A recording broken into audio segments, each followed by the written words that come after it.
Alors, je déclenche l'autre aussi. Arrête.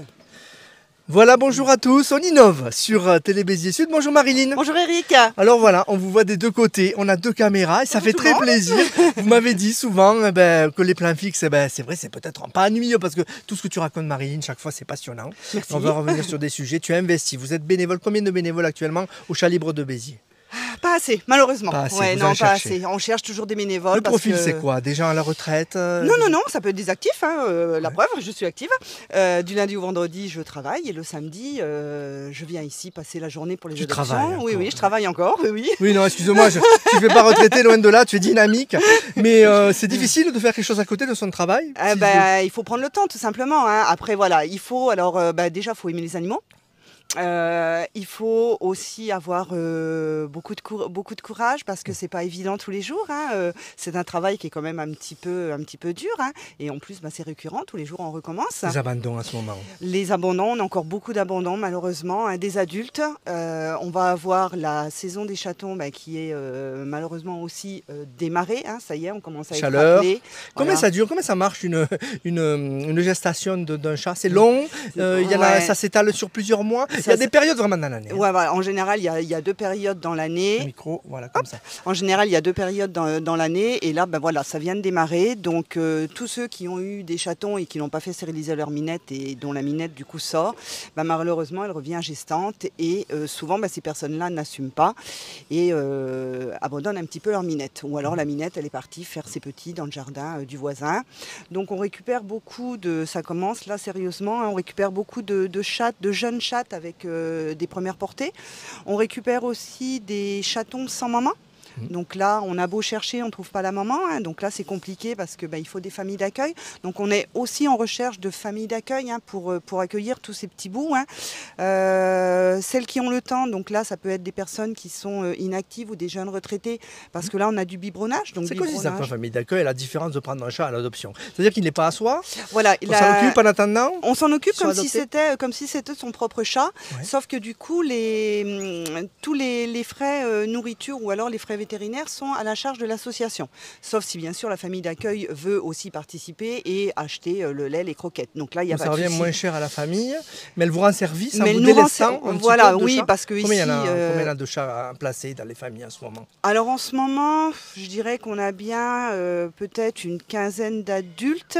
Et là, on a les chatons qui viennent d'arriver. Donc les chatons, on a pareil, peut-être une quinzaine maintenant, je pense. Alors trop petits, donc pour le moment, c'est encore pas la peine de nous appeler pour des adoptions de chatons, puisqu'ils sont trop petits. Par contre, d'ici un mois et demi, on pense qu'ils seront en âge d'être adoptés et de rejoindre leur famille définitive. Tu l'as dit, la période de chaleur, combien elle dure? 2 mois, 3 mois? Il me semble... Elle commence maintenant, c'est en ce moment les printemps, et après jusqu'à juin, juillet? Ah non, encore après, on peut en avoir jusqu'en septembre. C'est prolifique. Est-ce qu'une chatte peut, dans cette période, l'avoir plusieurs fois? Oui. Ah oui. Oui. Malheureusement, elle peut l'avoir plusieurs fois. Donc si, alors nous, quand on nous les confie, aussitôt on stérilise les minettes pour ne pas.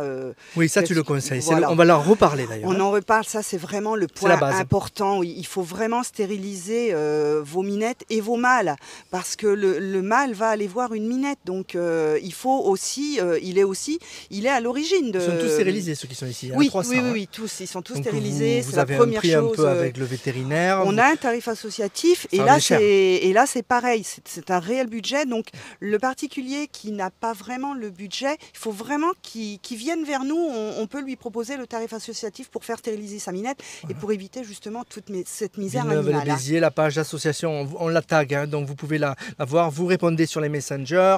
On met le téléphone aussi, on peut vous appeler, vous envoyer des SMS. Ouais. Vous êtes vraiment réactif au contact. On est réactif et on essaie d'aider au maximum les personnes en difficulté ou les chats. Lui, il a son caractère. Comment il s'appelle? Alors là, c'est Sunday. Donc Sunday, on est sur un jeune minou. Je ne sais pas si on le voit. Non, on ne le voit pas. Il n'est pas dans l'angle. Tout à l'heure, il était là. On va essayer de le mettre là. Faire monter. Et je suis ravi de vous proposer cette différente. Ça fait un peu studio télé. C'est marrant. Ça change un peu. Ça change un peu. Voilà, on le voit des deux côtés. Du coup, je suis pas sûre qu'on le voit. Non, on le voit pas. On le voit pas. Et puis il n'accepte pas de se faire apporter. Si, mais j'ai peur qu'avec. Il est juste dessous là. Juste dessous ici. Il va on le voit. On le voit ici. On le voit. on le voit. Oui, Il monte, voilà. Voilà. Et on le voit ici aussi. Voilà. Génial, génial. Donc Sunday, c'est un petit coquin, parce que voilà, il aime mordiller, alors il fait pas mal. Hein, Il a un premier plat, là, regardez. Ah, le plat accroché à moi. Et Attends. vous êtes, je le redis, les gens sont fidèles. Ils pourraient dire c'est la même chose de chronique en chronique, on part tous les mois, mais ils sont attachés à l'association, ils sont attachés à cette chronique parce qu'on dit des choses qui sont proches de la vie des gens. Les animaux sont proches de la vie des gens. Tout à fait, ils font partie de notre vie, ce sont des membres à part de la famille. Hein. Moi, je sais que j'ai 3 chats, je les considère, on va pas dire comme mes enfants, mais c'est un membre de la famille.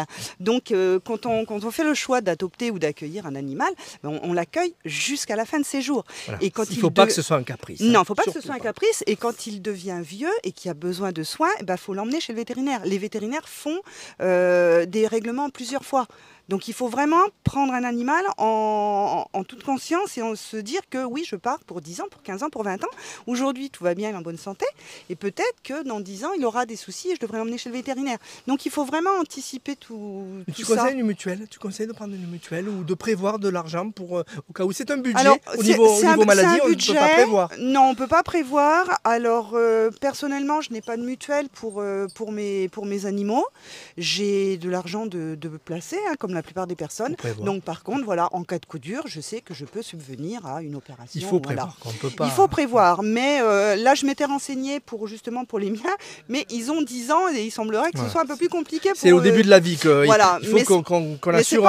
Mais c'est pas au début de la vie que finalement on va avoir besoin de la mutuelle. On va plus en avoir besoin. Vous me placez de l'argent, quoi.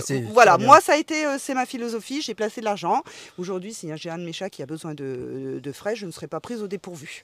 Et si on a des difficultés en fin de mois, il vaut mieux pas prendre un animal. Tout à fait. Parce que moi je vois avec les miens, il y a la litière, il y a la nourriture.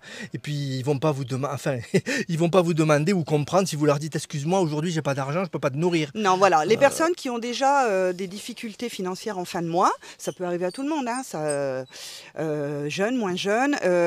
Non, ne prenez pas d'animal parce que... Famille d'accueil, à la limite? À la rigueur, famille d'accueil. Voilà. Aidez-nous en tant que famille d'accueil. Ça leur coûte quoi alors? La nourriture? Oui, ça ne coûte rien du tout. Vous financez certaines familles d'accueil, ça leur coûte rien. Il faut simplement qu'ils s'occupent des chats. Alors ça leur coûte un petit peu d'essence s'ils doivent aller chez le vétérinaire. Parce